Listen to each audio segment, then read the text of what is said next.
Bueno, buenos días de nuevo a todos y todas. Gracias a Manuel.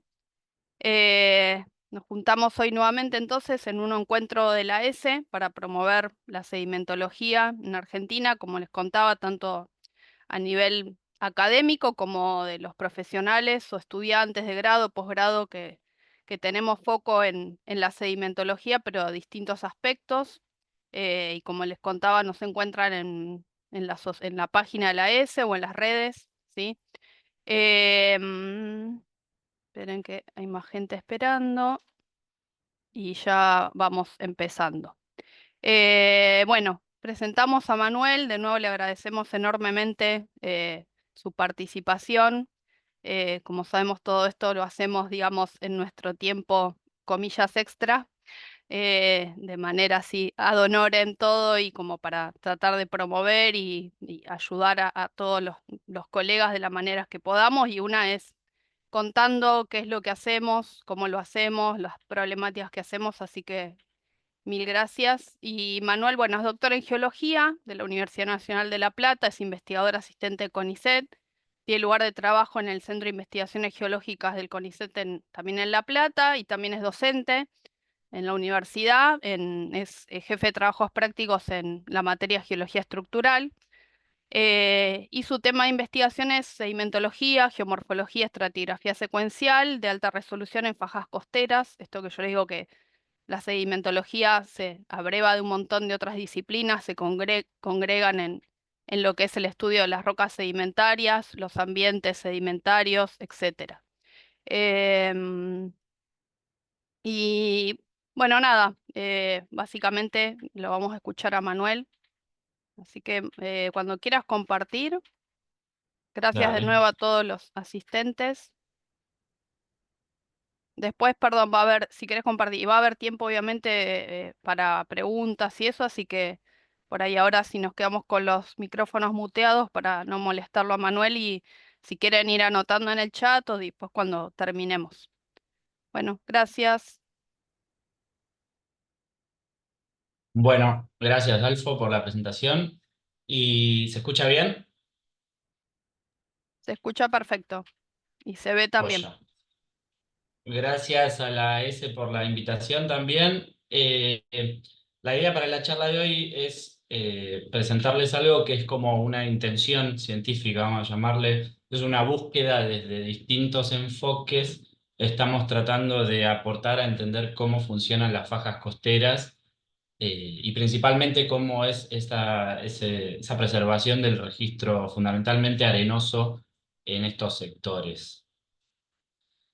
Para ponernos un poquito en contexto, bueno, sabemos que en las fajas costeras hay un montón de arena acumulada, que esa arena se acumuló durante el Holoceno.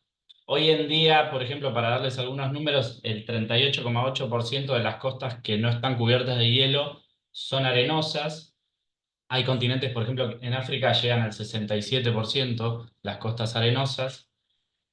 Y entre otros aspectos que tienen implicancia, por ejemplo, para el 2030 se calcula que de las 43 megaciudades del mundo, hay 33 que van a estar ubicadas en zonas costeras. Las megaciudades son estas ciudades que tienen más de 10 millones de habitantes, entre las que, por ejemplo, hoy en día está Buenos Aires. Y el ascenso relativo del nivel del mar, obviamente que está generando un efecto, y eso es lo que un poco tiene esta intención, esta aplicación de estudiar las fajas costeras. En gran parte, diría en casi todos los sectores costeros del mundo, a excepción, esto me lo incluí por una charla que tuve el otro día con el Chango Spalletti, hay sectores donde el rebote isostático está haciendo que esas costas no estén retrocediendo necesariamente, por ejemplo en el mar Báltico.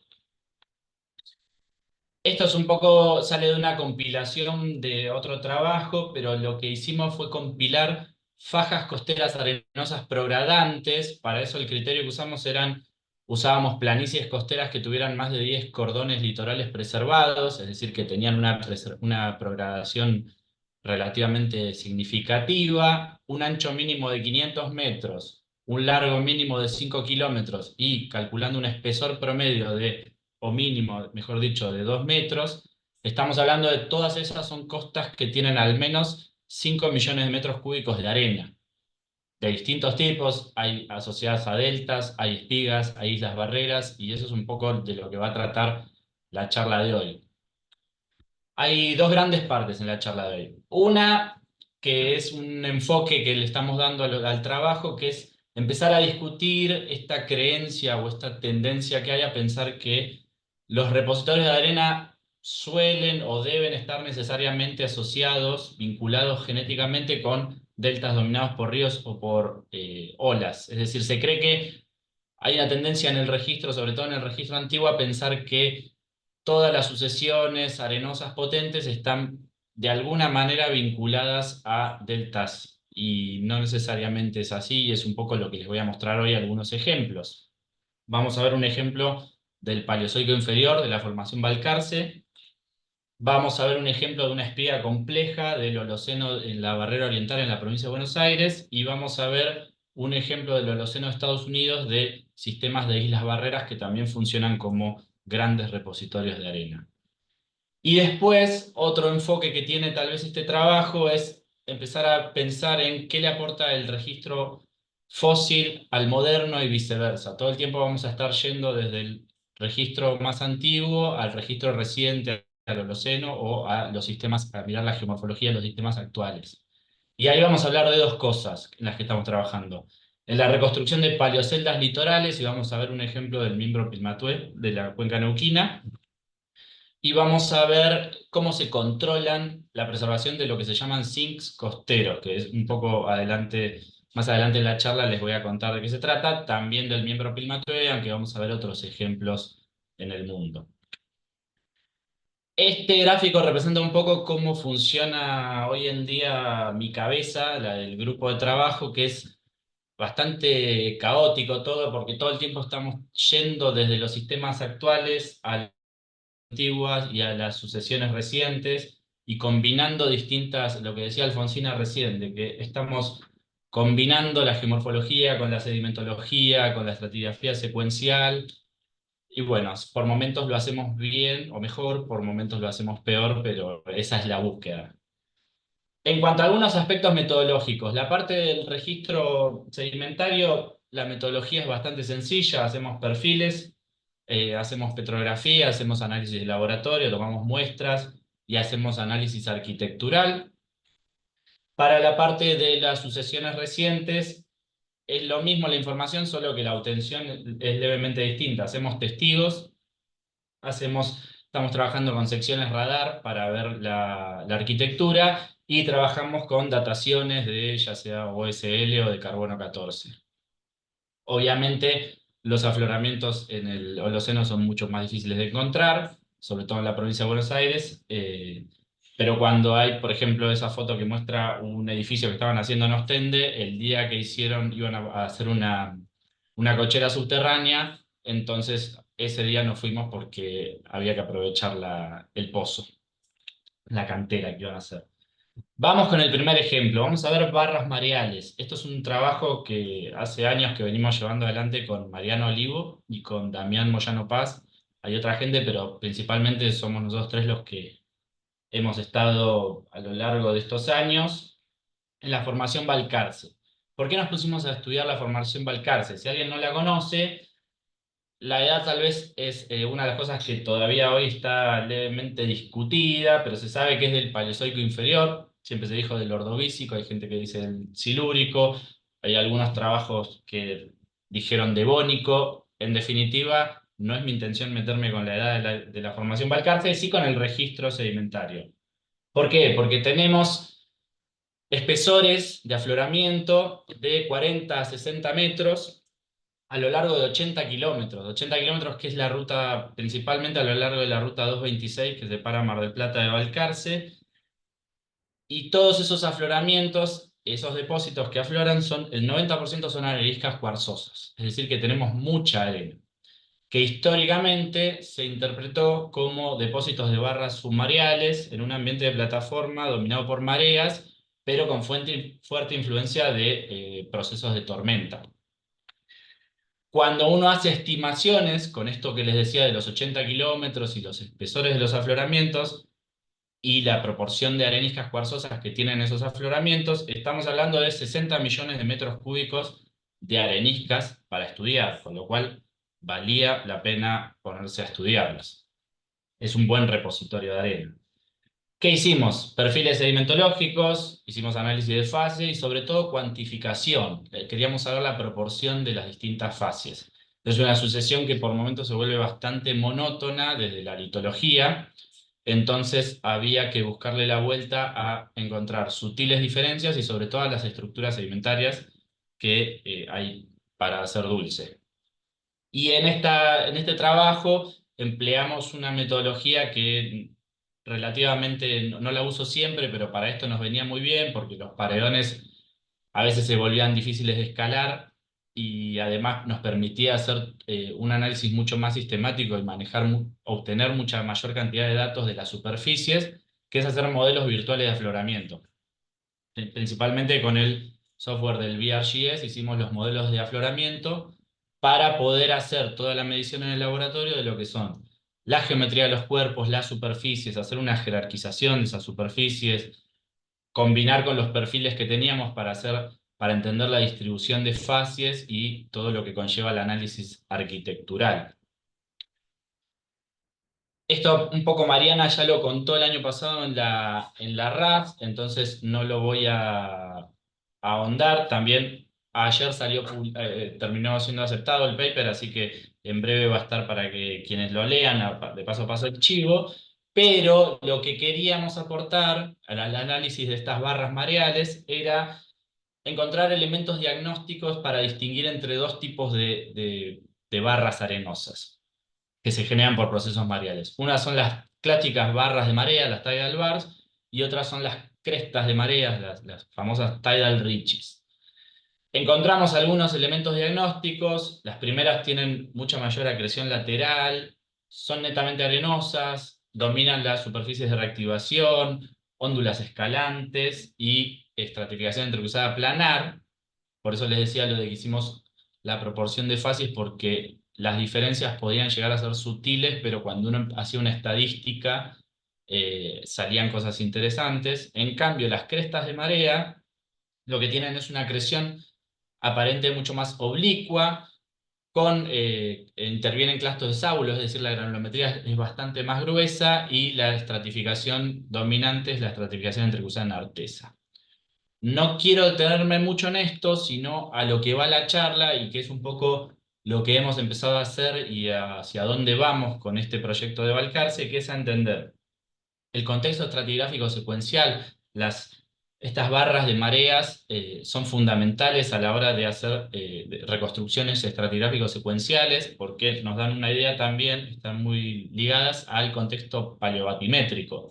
Nos ayudan a reconstruir condiciones, a estimar paleobatimetrías y, sobre todo, a hacer reconstrucciones paleogeográficas de cuencas mucho más ajustadas. ¿Cuál es el problema que tenemos con esto?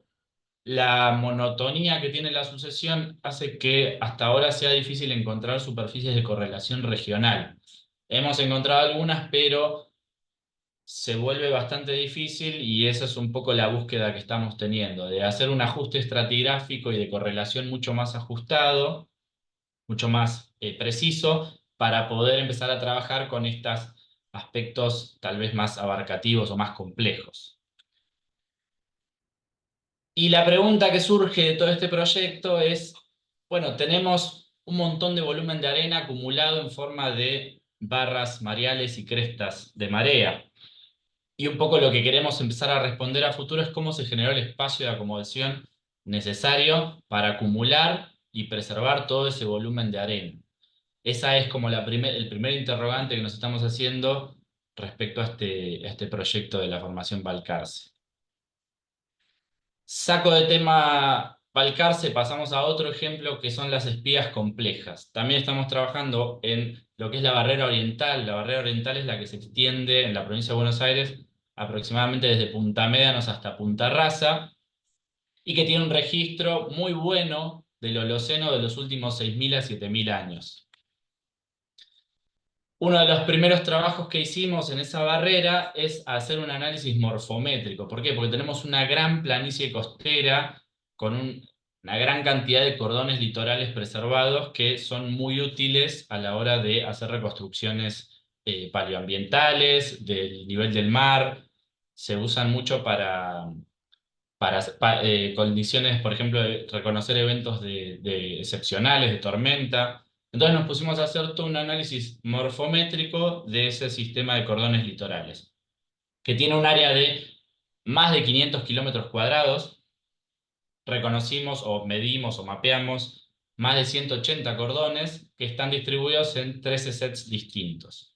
Cuando uno multiplica esa área por un promedio de un espesor aproximado de 2,5 metros que tienen los depósitos arenosos que conforman esos cordones, estamos hablando de todo ese volumen de arena que vemos ahí, más de 2 millones de metros cúbicos de arena. No sé por qué lo puse en exponencial, me compliqué la vida yo sola. Y lo interesante es, por ejemplo, en el gráfico que ven abajo a la izquierda, la espiga de Punta Rasa, si uno la piensa como una espiga, esta barrera oriental que fue construyéndose a lo largo de estos 6.000 a 7.000 años, tiene dimensiones y tiene atributos morfométricos que salen totalmente de cualquier otro sistema de espiga que uno pueda pensar en el mundo. Es ese punto amarillo que ven ahí, y en realidad, desde el punto de vista de las dimensiones, las cantidades de cordones que tiene, la cantidad de sets, esa planicie costera es mucho más parecida a las que están asociadas a deltas. Entonces resultaba muy interesante ver ese registro, porque teníamos mucho registro, sobre todo, principalmente arenoso. Nos pusimos a hacer testigos sacados con VibraCoring, hicimos GPR e hicimos dataciones con lo que les decía hoy de OSL y carbono 14, y también estamos ayudándonos con lo que son microfósiles, estamos haciendo principalmente diatomeas para ayudar en esto de las reconstrucciones paleoambientales. ¿Por qué? Porque la barrera oriental se construyó con todo un sistema de planicie de mareas y de arroyos de marea que está por detrás, que es lo que culmina en lo que hoy sería la bahía de San Borombón. La idea de este proyecto, entre otras cosas, es entender cómo fue la evolución y los distintos estadios que pudo haber sufrido esa barrera cuando se iba construyendo, y también entenderlo a la par de cómo se construía la planicie de mareas que está por detrás. Es un sistema bastante particular porque tiene dos sistemas de acumulación bastante distintos que están en totalmente interacción y están completamente interdigitados entre ellos. Entonces eso hace que sea bastante complejo. En definitiva, los sistemas que construyeron los cordones son cordones mixtos. ¿Qué significa cordones mixtos? Que tienen depósitos marinos, principalmente de olas, y depósitos eólicos, que suelen ser los que están por encima, en un sistema fuertemente dominado por procesos de tormenta. Y eso llevó a pensar en las clasificaciones. Hay un montón de clasificaciones de estos cordones litorales. Hay una bastante, que yo creo que es la mejor, que es la de Tamura del 2012, y los cordones que nosotros estudiamos en la barrera oriental corresponderían a este tipo de cordones que tienen, lo que les decía recién, depósitos de ola por debajo y por encima lo que crece positivamente, que son depósitos eólicos. Ahora bien, si se trata de un sistema dominado por tormentas, una de las cosas que a nosotros nos interesaba para este proyecto, de entender cómo funcionan como fajas arenosas, era pensar cuánta arena faltaba, porque sabemos que las tormentas tienden a retirar esa arena y a exportarla de lo que son las costas. Entonces, sí o sí necesitábamos entender mejor cómo funcionaban las tormentas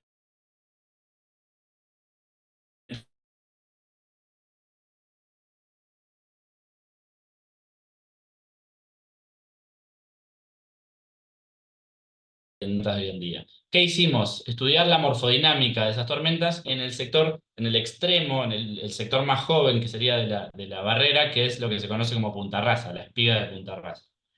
Ahí hicimos todo un análisis con imágenes satelitales y reconocimiento de cambios a partir de índices espectrales, estos índices, el NDWI y el ND, P corta I, que miden la humedad y la vegetación respectivamente que hay en superficie.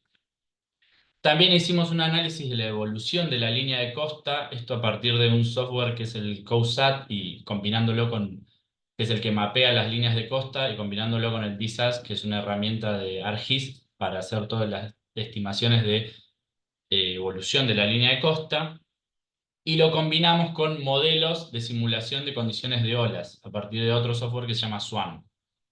Con todo eso pudimos reconocer que hay dos tipos principales de tormentas que dominan en este sector. Las famosas sudestadas. En las sudestadas lo que se genera es un crecimiento al noreste de la espiga, es decir, todo el sedimento es trasladado hacia la zona terminal de la espiga y se genera una erosión en la zona intermedia. Y las nordestadas, que son mucho menos comunes, por lo menos en Punta Rasa, tal vez en el Océano Atlántico del Norte son mucho más comunes las nordestadas, pero para nosotros las que son relevantes hoy en día son las sudestadas. Pero cuando hay tormentas del noreste es interesante porque la zona terminal de la espiga sufre erosión y se curva hacia adentro de la bahía de San Borombón y hay todo un retrabajo que se genera en los canales de marea por la ingresión del agua. Muchos de los canales que están desactivados se reactivan a partir de esa ingresión del agua.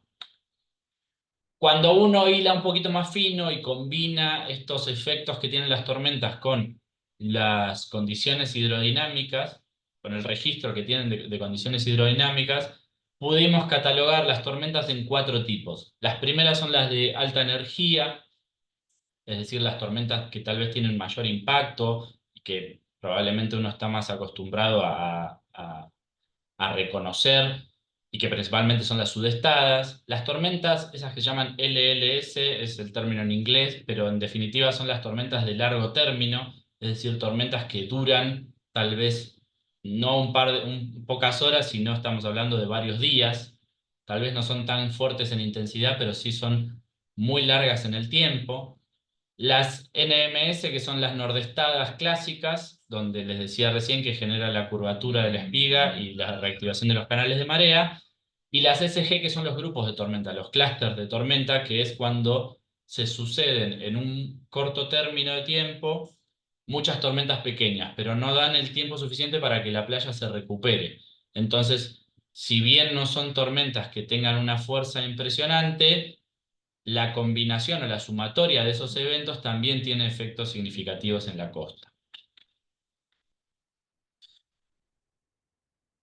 Pasamos a otro ejemplo que son las Islas Barrera. Esto es un poco un proyecto tal vez el más crudo de todos porque está todo por hacerse, que es un proyecto que tenemos con la gente de la Universidad de Boston para estudiar lo que son las Islas Barreras, principalmente de la costa de Massachusetts. Hay toda una cadena de islas barreras que se conoce como que compone la Merrimack Embayment, que es la más extensa de Nueva Inglaterra.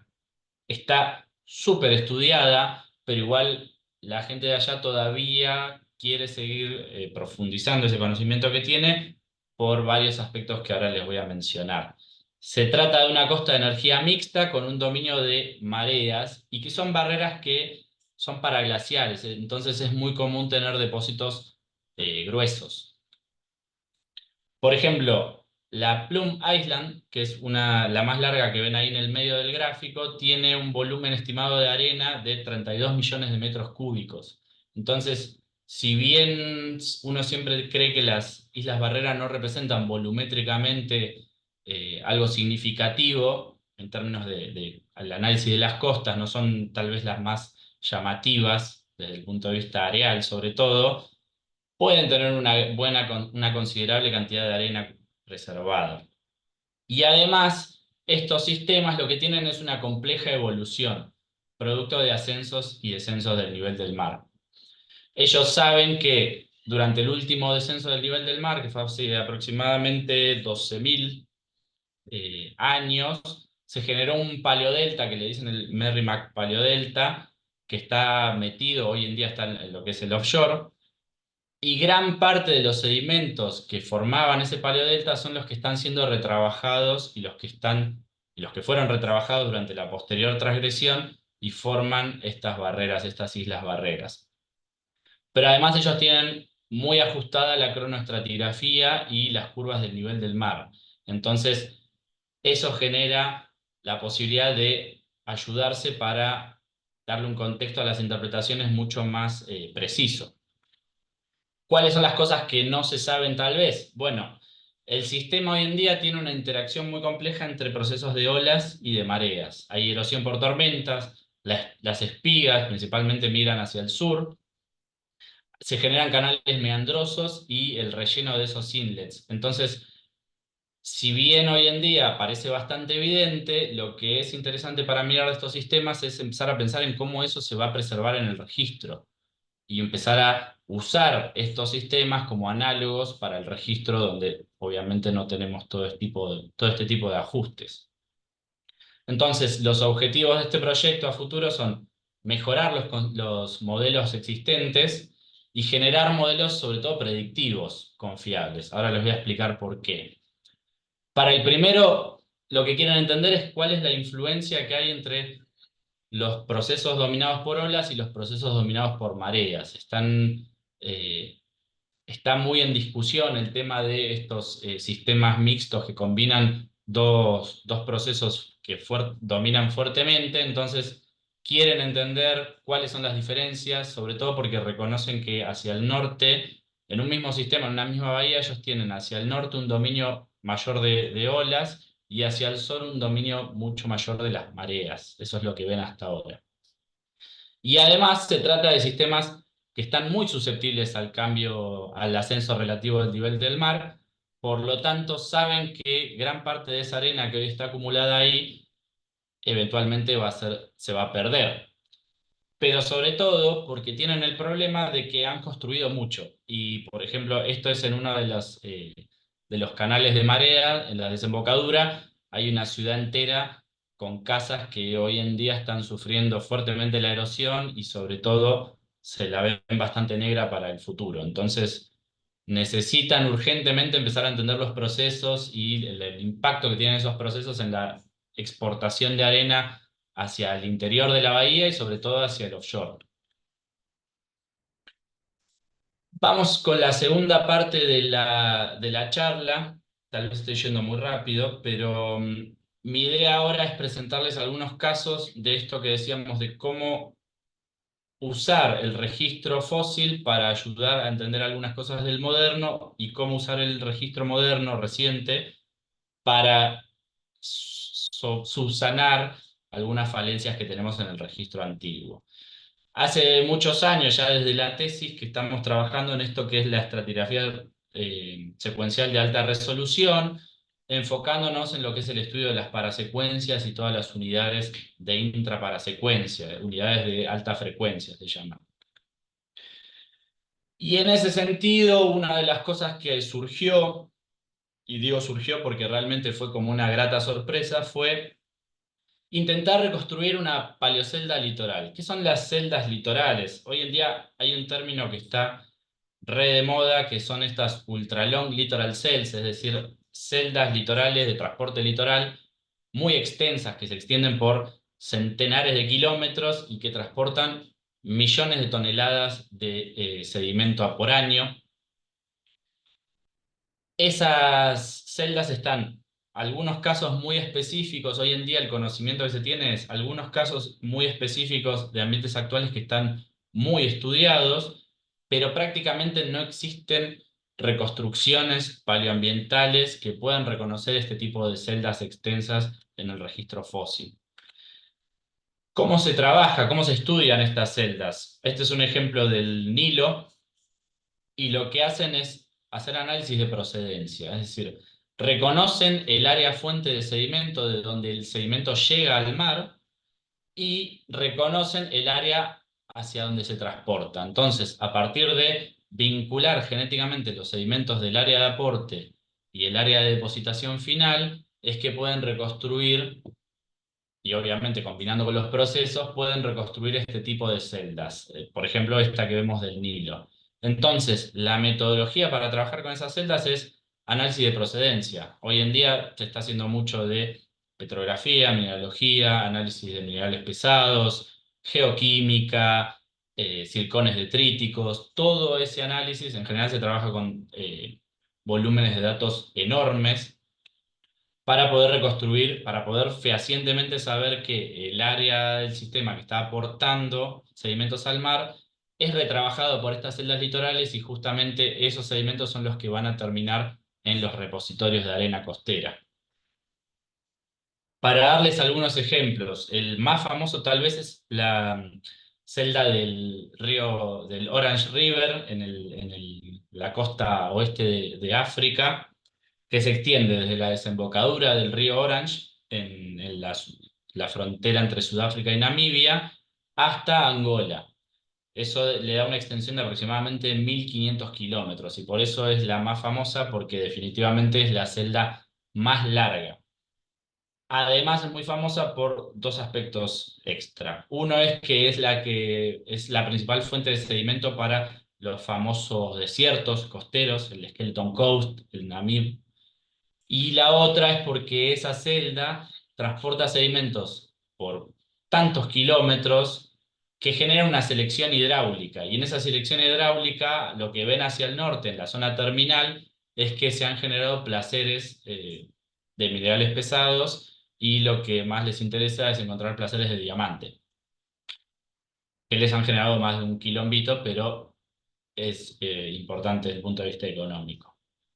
Otro ejemplo de Littoral Cell, de celda litoral, perdón, que use el inglés, es la celda de la Fraser Island. ¿Por qué se conoce así? Porque es una celda que se extiende por 1.000 kilómetros en la costa este de Australia y termina en lo que le dicen la isla más grande del mundo, la isla arenosa más grande del mundo, que es la Fraser Island, que tiene aproximadamente 1.600 kilómetros cuadrados de área, todo eso de arena.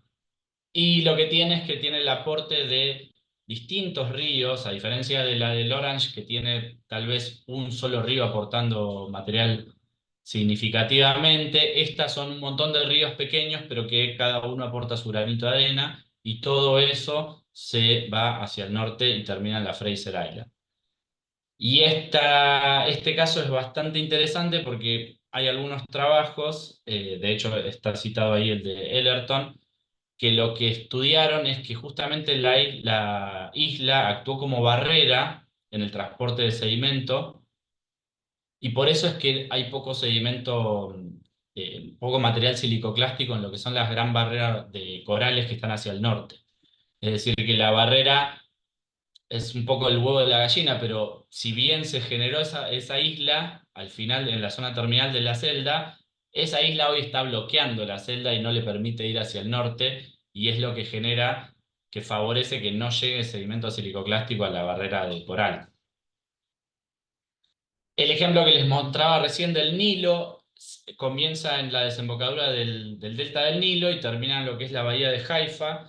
Esta es un poco más corta, tiene 650 kilómetros de largo, pero lo que tiene de interesante esta es que hasta ahora yo no les había mostrado ninguna que tuviera un delta. Las otras son ríos que en general tienen una desembocadura bastante sencilla, por lo menos en barra de desembocadura, pero no generan significativos deltas. En cambio, este tiene, con todo lo que eso conlleva, el delta del Nilo, y con todo lo que eso conlleva, pensar en el volumen de sedimento que queda acumulado ahí. Es decir, que no solo tiene capacidad para transportar sedimento a 650 kilómetros al noreste, sino que además hay un montón de ese sedimento que está quedando retenido en el delta.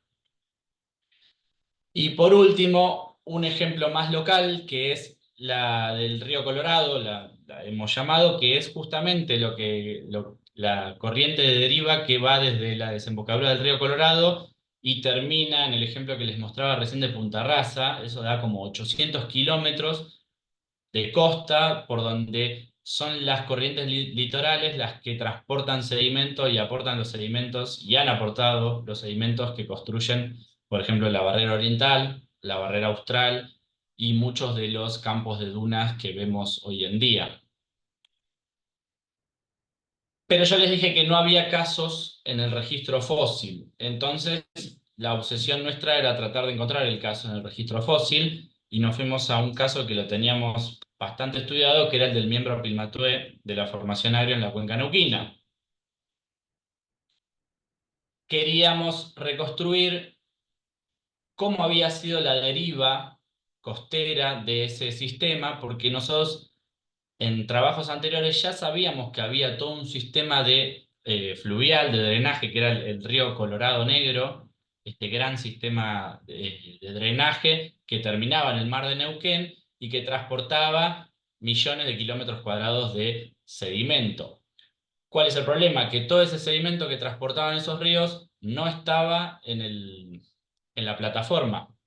Entonces sabíamos que había la mayor parte de ese sedimento que era transportado a lo largo de la costa, principalmente hacia el norte.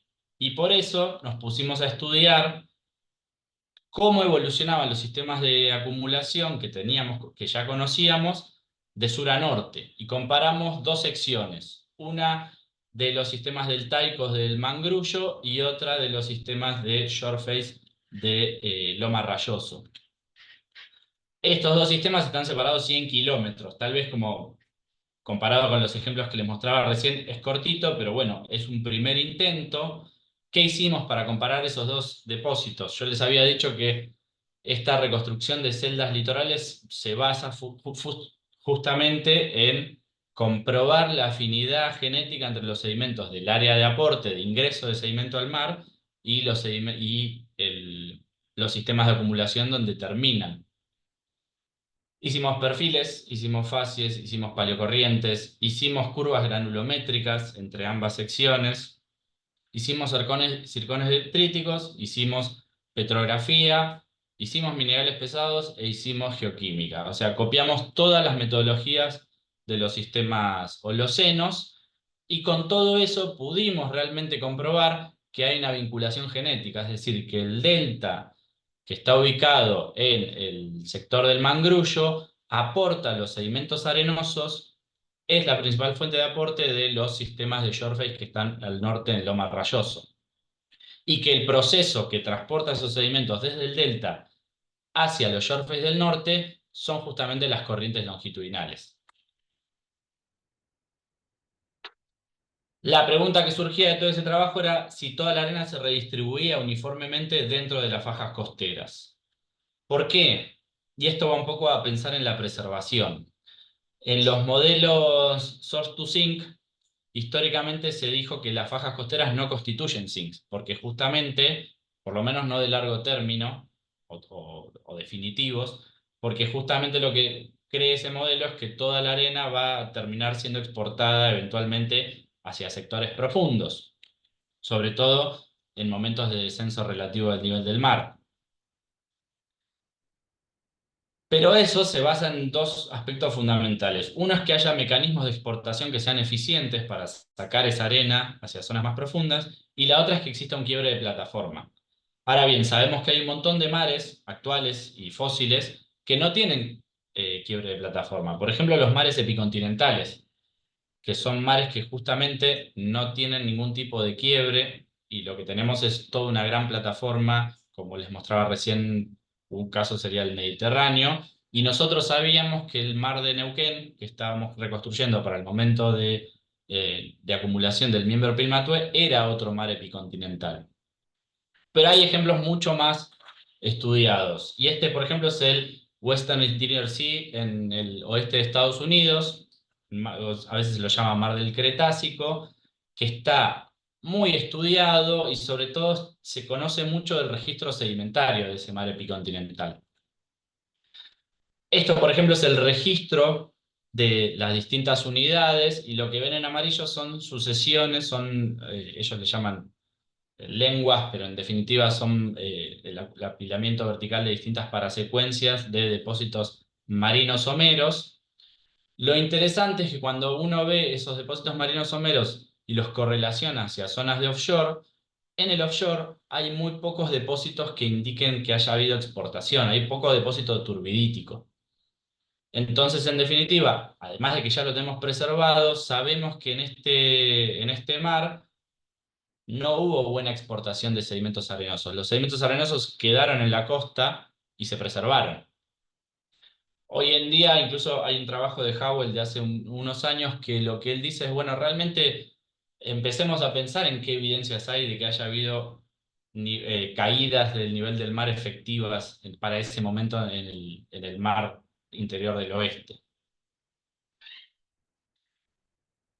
Pero lo interesante es cómo eso se transmite al registro. Yo les había dicho, bueno, usemos los sistemas actuales para entender el registro. Bueno, acá usemos los sistemas fósiles para predecir cómo va a ser el registro. Y eso es toda una discusión que está cada vez más, está creciendo, que es tratar de hacer análogos, tratar de hacer comparaciones entre unidades genéticas muy conocidas como son las parasecuencias con el registro de sistemas actuales, o por lo menos con el registro que van a dejar esos sistemas actuales. El gráfico que ven a la izquierda es una compilación muy buena que han hecho de justamente el registro que yo les mostraba recién de el Western Interior Sea, y lo que ven es que las mismas parasecuencias, porque son las mismas porque están pasadas de estudio, distintos autores les han asignado distintas espesores, distintas extensiones hacia distintas mediciones de progradación, y estamos hablando de las mismas parasecuencias. O sea, realmente esta gente va y levanta los mismos perfiles e interpreta dos cosas distintas, o tres, porque acá cada parasecuencia tiene tres trabajos distintos. Ni hablar cuando eso uno lo quiere trasladar y se quiere animar a compararlo con el registro actual, o por lo menos con el registro que va a dejar los sistemas actuales. Hay gente que dice que las parasecuencias hoy en día son comparables ven la foto del Mississippi, a cada lóbulo activo para un evento del Mississippi, cada lóbulo va a dejar una parasecuencia, en este caso para un sistema dominado por ríos, un sistema deltaico dominado por ríos. Pero, por ejemplo, para los sistemas deltaicos dominados por olas, hay gente que dice que las planicies costeras completas son equivalentes a las parasecuencias.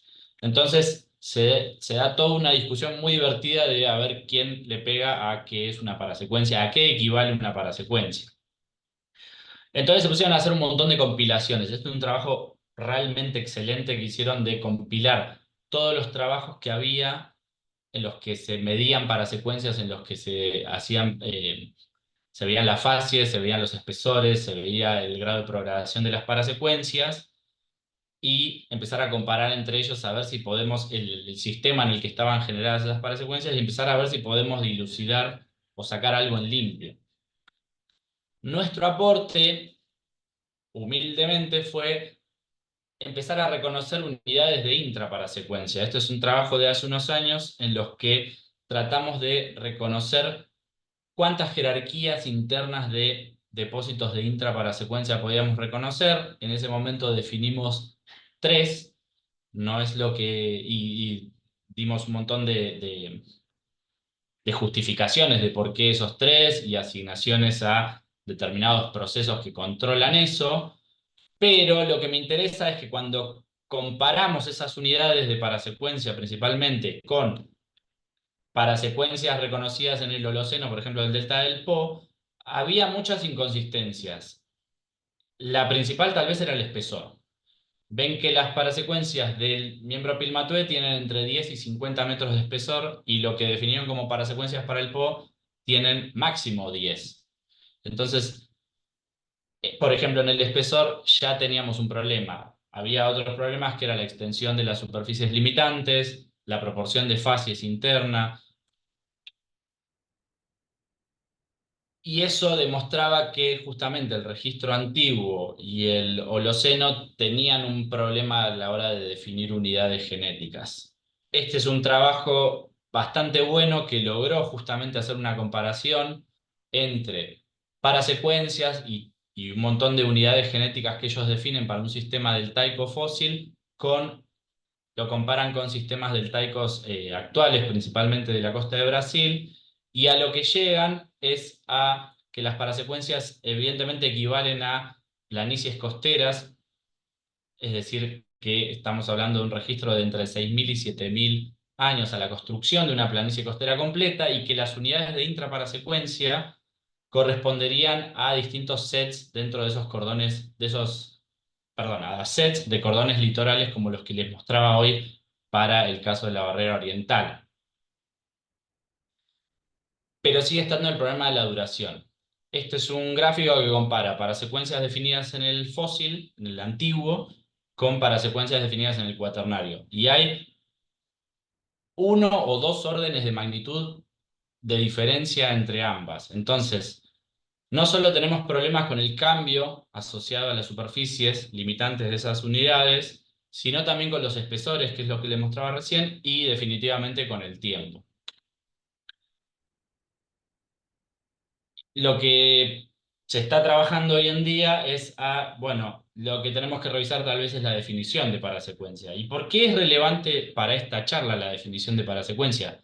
Porque justamente es la unidad que nos ayuda a entender, a ordenar el registro sedimentario y a ordenar toda la arena que se acumula en esas fajas costeras. Ese recorte que ven abajo es de una reunión que ocurrió el año pasado en octubre, donde la gente se preguntaba si todavía eran relevantes las parasecuencias, y por eso le puse ese título a esta parte, y a la conclusión a la que llegan es que sí, pero que definitivamente lo que hay que revisar es la definición, o por lo menos unificar, y que el principal problema está entre el uso que le dan a las parasecuencias, el uso que se le ha dado históricamente en el registro antiguo versus el uso que se le está dando a la hora de estudiar sistemas del Holoceno. Por último, mostrarles cómo impactan todos estos resultados, o por lo menos cómo deberíamos pensar estos resultados a futuro. ¿Por qué? El 28% de las playas arenosas del mundo hoy en día están acumulando sedimento, pero hay un 24% que está en retroceso. ¿Sí? Arriba a la izquierda ven un gráfico de un trabajo de Ludendick que justamente hizo una compilación de cómo se han comportado las costas del mundo las últimas décadas. Los círculos que ven en verde son zonas que están en acumulación, que han sufrido acumulación, pero los que ven en rojo son zonas que que han sufrido pérdida.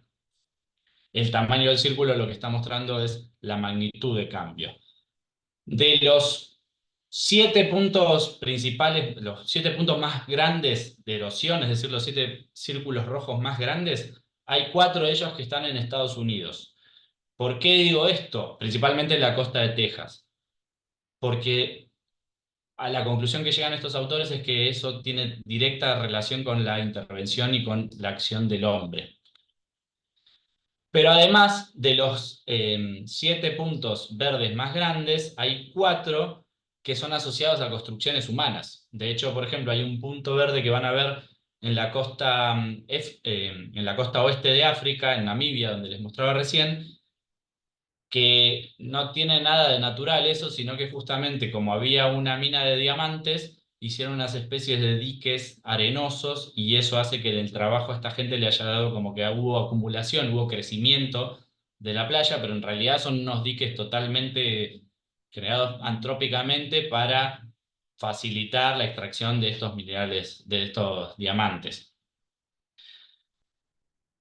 Por último, comentarles hacia dónde vamos con esto. Bueno, hay un trabajo de reguero de este año muy bueno que ellos identifican que en las últimas décadas hubo un aumento del 0,4% de la energía que tienen las olas, y que ese aumento en la energía que tienen las olas se debe a un calentamiento del agua superficial, lo cual tiene impacto directo en la violencia que tienen, por ejemplo, los eventos de tormenta. Pero además, en el informe del IPCC del 2019, lo que muestran es que, además de que se está acelerando el ascenso relativo del nivel del mar, para 2100 se estima que va a haber un ascenso que va entre los 0,6 y superar el metro de nivel de lo que es respectivo a hoy. Y en ese sentido se está trabajando mucho con estimar la ganancia o la pérdida que van a sufrir las zonas costeras. Este es un gráfico que muestra justamente el porcentaje de playas arenosas que van a estar en retroceso para el año 2050 y para el año 2100 en base a esa estimación del ascenso. y lo que se ve es que para el año 2100 por lo menos hay zonas que van a estar bastante complicadas en ese sentido. No mucho más, disculpen si fui muy rápido, pero la idea era tampoco aburrirlos con esto y muchas gracias. Gracias, no nos aburriste para nada. Súper, súper, súper, súper interesante. Hermoso. Nos has paseado por todos lados. Muy lindo, Manuel. Sí. Y además felicitaciones por el trabajo que están haciendo. Súper lindo. Bueno, si hay preguntas para Manuel,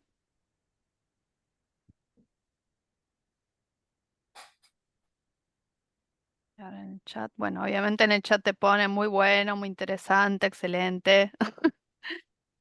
Súper. Perdón, Alfa, una cosa que me olvidé, entre los agradecimientos hay uno que lo tengo obligado, que es a GeoAustral, que es el amigo que me prestó la máquina de GPR, y entre Perfecto. todas las cosas que le prometí cuando me la prestó, le dije que le iba a agradecer en esta charla, así que agradecer a Muy GeoAustral que me buenísimo. facilitó el GPR, que es una máquina rarísima, por lo Sí, menos a mí me costó bastante sí. aprender a usarla. Bueno, una de mis preguntas es eso, ¿cómo te fue con el uso de GPR que se viene usando hace rato, ¿no? Este radar, pero bueno, sigue, digamos, tiene cuestiones de implementación por ahí, ¿no? Por presencia de vegetación o distinto tipo de vegetación o agua, ¿no? Freática, y etcétera. ¿Cómo le fue ahí con el trabajo? Igual vi que presentaste unos resultados muy lindos, pero bueno, no sé si querés. La idea era esto también, como hablar un poco de cuestiones metodológicas, problemas que tenemos y demás. Mirá, hasta ahora el GPR está bastante incipiente, o sea, estoy metiéndome, porque de hecho al no tener la máquina me ha limitado bastante eso, pero el GPR funciona mejor cuanto más alejado de la costa actual estás, obviamente porque una de las cosas que más le molesta es el agua salada Mm, y la freática. El nivel de la freática también te complica. Lo que tiene es que el vibracoring funciona inversamente proporcional. Cuanto más te alejas de la costa y las cosas están un poquito más duras, más difícil es que penetre. Entonces, fue difícil juntar los dos. Yo entiendo que la gente que trabaja en esto hace muchos años, obviamente usa perforadoras y no tiene ningún problema y te perfora donde sea, y que la antena que yo tenía de GPR dentro de todo era de las que tienen menor penetración porque esta empresa la usa para hacer reconocimiento de cañerías, para toda la parte ingenieril. Entonces la usan para reconocer en su suelo cañerías, placas de cemento, cosas que les puedan estar molestando a la hora de planificar una obra. mm, Entonces ellos dentro de todo no tienen una antena que tenga tanta penetración. Obviamente que las dos cosas hacían que se complique, pero sí, el GPR se usa y por algo la búsqueda tiene que ser usarlo. Yo ya estoy mm. convencido de que es buenísimo, pero hasta ahora estoy como familiarizándome. Sí, sí, requiere meterse y probar lo que se pueda. Pero bueno, a su vez te permite combinar información de distintos lugares. Obvio, lo óptimo es tener la superposición, pero por ahí en un lugar que no te da algo tenés eh, el otro dato. Así que está Sí, bueno. sí. Fue un... Además, bueno, por si alguien no sabe, yo en la tesis trabajaba en cosas del Cretácico de Neuquén, que era lo que mostré. Entonces también hubo como todo un cambio de que todas las metodologías que había aprendido hasta ese momento no me servían y tenía que aprender todas metodologías nuevas, lenguaje nuevo, gente nueva, así que fue todo un salto, una nueva vida, pasar al cuaternario. Pero es linda. Ahí Diana tiene una pregunta. Hola Manu, bueno, felicitaciones primero, excelente tu charla, me encantó de distintas escalas y mezclar los procesos actuales con los fósiles me parece genial. Y una mínima pregunta te quería hacer con respecto a los procesos actuales, cuando vos mostraste lo de Punta Rasa y cuando mostraste la zona que trabajan desde el río Colorado hacia el norte. Nosotros estamos trabajando hacia el sur del río Colorado, desde el río Negro, digamos, al sur de la provincia de Buenos Aires, en la zona de San Blas, donde hay una espiga de arena muy importante. Y lo que te quería preguntar era si han considerado los modelos de ondas de tormenta, que a nosotros nos dio buenos resultados en el sentido de que pudimos identificar que hay un ascenso del nivel del mar mínimo de unos centímetros, 70, 80 centímetros, cuando el ciclón extratropical está bien cerca de la costa, y eso supera la espiga, y se me ocurre que frente a una espiga debe haber procesos muy importantes que generen ese transporte litoral o que afecten de otra manera. Bueno, esa era la pregunta, si han tenido en cuenta esos modelos de ondas de tormenta. Sí, sí, no es algo de lo que todavía sepa realmente mucho, pero sí, de hecho, una de las cosas, eso que decías vos del surge que genera la tormenta y cuando sobrepasa, una de las cosas que queremos hacer es, hay gente que está trabajando con lo que son los depósitos de sobrelavado cuando justamente la tormenta supera la Mm. barrera, por ejemplo, en las costas que tienen dunas costeras. Bueno, ¿qué pasa cuando el evento de tormenta es tan excepcional o tan grande que pasa eso y genera todos estos depósitos que van hacia el continente? De hecho, la idea con el GPR es también poder reconocer eso, ver si encontramos reflectores que estén inclinando al continente, que uno pensaría que son anti-intuitivos, contraintuitivos, es decir, que no Ujú. sería lo normal encontrarlos, para poder reconocer estos eventos de crecida, porque definitivamente los hay. Ah, Y de bien. hecho, una de las cosas que jode todo el mundo que está trabajando cada vez más, que me parece muy bien, es con el transfer de sedimento, cómo se transfiere sedimento entre el shore face, la playa a la duna costera a lo que sería el backshore.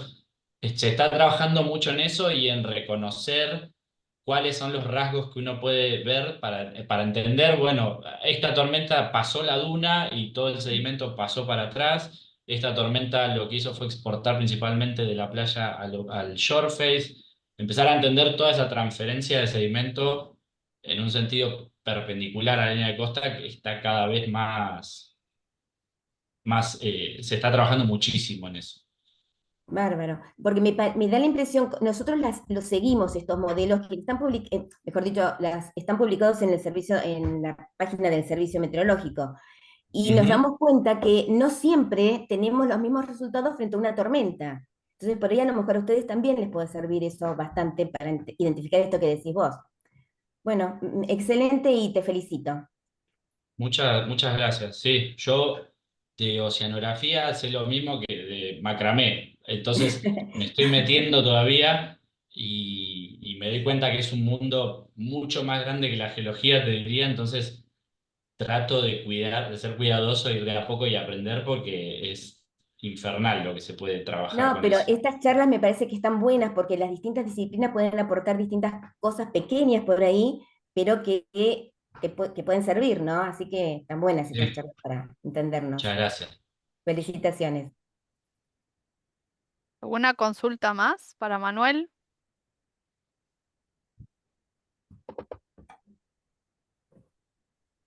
Bueno, no, poco eso, ¿no? Creo que el tema es la interdisciplina y tratar de comprendernos porque ya los mundos son inmensos y saber todo se vuelve totalmente inabarcable.